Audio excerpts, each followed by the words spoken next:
जय माता की। आप सभी का हमारे YouTube चैनल जय माता की एक प्रार्थना में हार्दिक अभिनंदन है। आज हम कार्तिक मास में सुनी जाने वाली 5 पांडवों व द्रौपदी की कथा को सुनेंगे।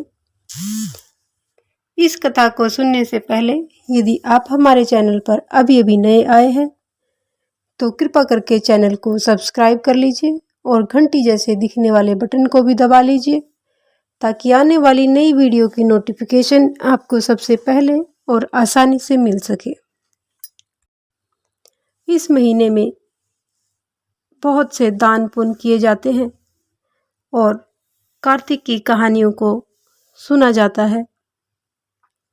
उन्हीं कहानियों में एक 5 पांडव और द्रौपदी की कहानी भी है।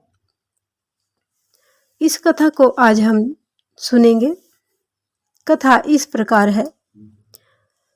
5 पांडव और छठी द्रौपदी वन में चले जा रहे थे।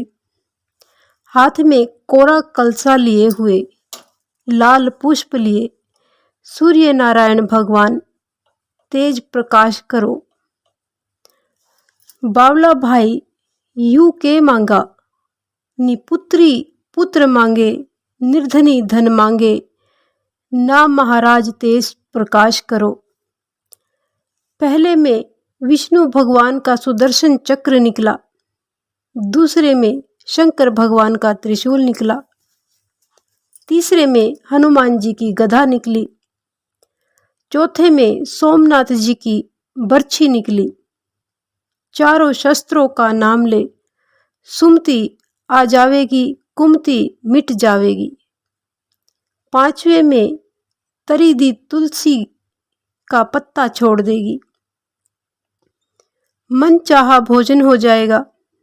88,000 ऋषियों को जिमाएंगे, आए हुए अतिथियों को जिमावेंगी, 5 पतियों को जिमावेगी, पीछे आप जिम के तरी मांझ कर धर देगी। तरी यानी बर्तन को यहाँ पर कहा गया है।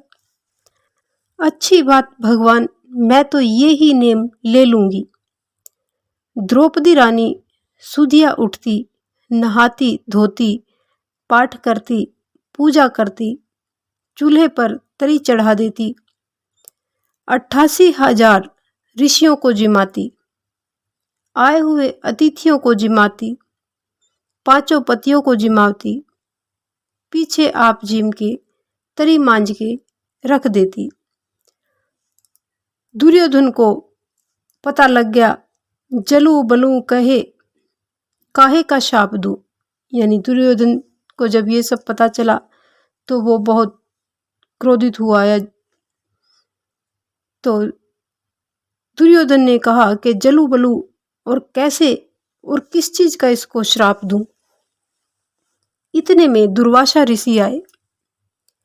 उसने कहा, आओ महाराज, 4 मास का चौमासा करो, मीठा भोजन घाला, चोखी सेवा करी। दुर्योधन, मैं तेरे पर बहुत प्रसन्न हूं, मांग ले भाई, क्या मांगे। दुर्योधन बोला कि ना महाराज, थारी दया से के ठाठ बाट लाग रहे हैं, गरबाया भाई, बहुत गरबाया, कुछ तो मांग। मेरे भाई की स्त्री वन में रहे, 88,000 ऋषियों को जिमावे। ये दुर्योधन महाराज को कहते हैं। आए अतिथियों को जिमावे, 5 पतियों को जिमावे, पीछे आप जिमे, उसके पुण्य का छेद करके आओ। जा पापी हत्यारे, तेरे घर का अन्न खा लिया, जाना पड़ेगा। यानी जो महाराज आए थे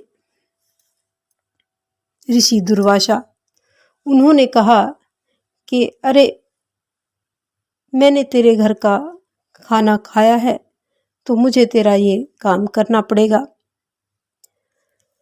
द्रौपदी रानी सुधिया उठी, नहाई धोई, पाठ किया, पूजा करी, चूल्हे पर तरी चढ़ा दी, मन चाहा भोजन हो गया।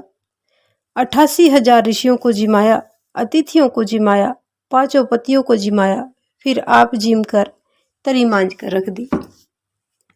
इतने में दुर्वासा ऋषि ने खड़े खड़े नाद बजा दी।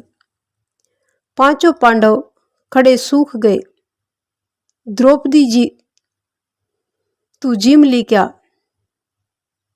द्रौपदी बोली, हाँ महाराज, मैं तो जिम ली। अपने अंगना में क्रोधी ब्राह्मण दुर्वासा ऋषि 88,000 ऋषियों को लेकर आ गया। यह अपने कुल का नाश करेगा, यह हमको शाप देगा। अपने कुल को क्यों नाश करेगा? ऐसा द्रौपदी ने पांडव से पूछा। श्री कृष्ण भगवान सहायता करेंगे, उनसे कहो गंगा स्नान करके आवे। आपा ने रसोई तैयार करे, यानी मैं रसोई तैयार करती हूँ और आप उनको बोलो कि गंगा जी में स्नान करके आए। पांचों पांडव छठी द्रौपदी रटना लागी रही कि हरे कृष्णा, यानी पांचों पांडव और द्रौपदी ने भगवान श्री कृष्ण का नाम लेना शुरू किया कि हे कृष्णा, हरे कृष्णा, कृष्णा द्वारका के वासी, बैकुंठ के वासी, हमारी लाज थारे हाथ। रुक्मणी जिमावे थी, भगवान जिमे थे। जिमते जिमते भगवान खड़े हो लिए, यानी उस समय भगवान खाना खा रहे थे और देवी रुक्मणी उनको जिमा रही थी। खाना खाते ही भगवान खड़े हो गए क्योंकि पांडव और द्रौपदी ने उनको याद किया।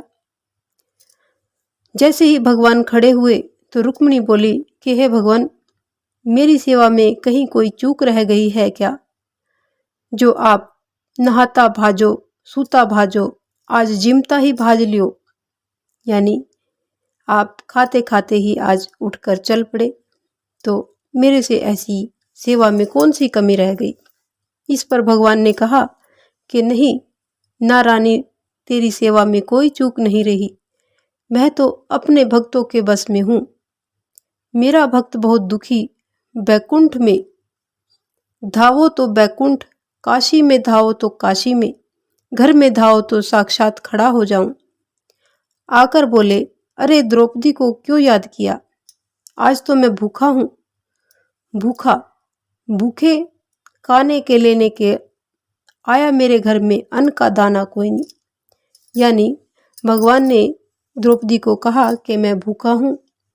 इस पर द्रौपदी ने कहा कि मेरे घर में अन्न का दाना नहीं है, मैं आपको कहाँ से जिमाऊंगी। इस पर भगवान बोले कि ए बावली, मेरा नाम ले ले, सर्व सुख हो जावे, सातों पीढ़ी धन की नी, निबड़े कुछ हुआ भी होगा बता। द्रौपदी बोली कि दुर्वासा ऋषि 88,000 ऋषियों को लेकर मेरे अंगना में आ गए हैं। ला मेरी तरी ला, मेरा सत्कार कर। तरी तो मैंने मांझ कर रख दी, तू ला तो सही। इस पर भगवान ने द्रौपदी को कहा कि तू तरी को ला और यहाँ पर चढ़ा। द्रौपदी रानी तरी लेकर आई तो भगवान ने देखा तुलसी का पत्ता चिपका पड़ा है। भगवान ने बाएं हाथ से निकाल के दाएं हाथ में रख के मुखारविंद में रखा। जो तुलसी का पत्ता उस तरी में, उस बर्तन में चिपका हुआ था, उसको भगवान ने बाएं हाथ से निकाल के दाएं हाथ में रखा और फिर अपने मुखारविंद में रख लिया। दुर्वासा ऋषि और 88,000 ऋषियों का पेट वहीं के वहीं भर गया। कोई उल्टी ले, कोई डकार ले, कोई अगाड़ी भाजे तो कोई पिछाड़ी भाजे। इतने में युधिष्ठिर भगवान बुलाने गए कि चलो महाराज, रसोई तैयार है और आप जिम लो। इस पर ऋषि ने कहा कि हम तो जिम लिए, जब त्रिलोकी ही धाप गया तो हमारी क्या है। थारी जय हो बैरियों की, खे खे किसी की भी ना करो, सबकी जय करो। जैसे द्रौपदी सती पांचों पांडवों की लाज रखी, वैसे सबकी लाज राखियो। कहते सुनते हुंकार भरते की, सबकी लाज रखना। तो ये थी 5 पांडव और द्रौपदी की कथा, जो यहीं पर संपन्न होती है। इस कथा की जो भाषा है वो राजस्थानी टाइप की भाषा है, आपको सुनने में थोड़ा कष्ट होगा, लेकिन जिस भाषा में इस कथा को लिखा गया है, हमने कोशिश की है कि इसको उसी भाषा में आपको सुनाया जाए। यदि आपको हमारी ये कथा पसंद आए तो एक लाइक का बटन अवश्य दबाएं। इस प्रकार की और भी अन्य धार्मिक रोचक कथा कहानियों को जानने सुनने के लिए हमारे चैनल को लाइक करें, सब्सक्राइब करें और अपने मित्रों और प्रियजनों में आगे भी शेयर करते रहें। जय माता की।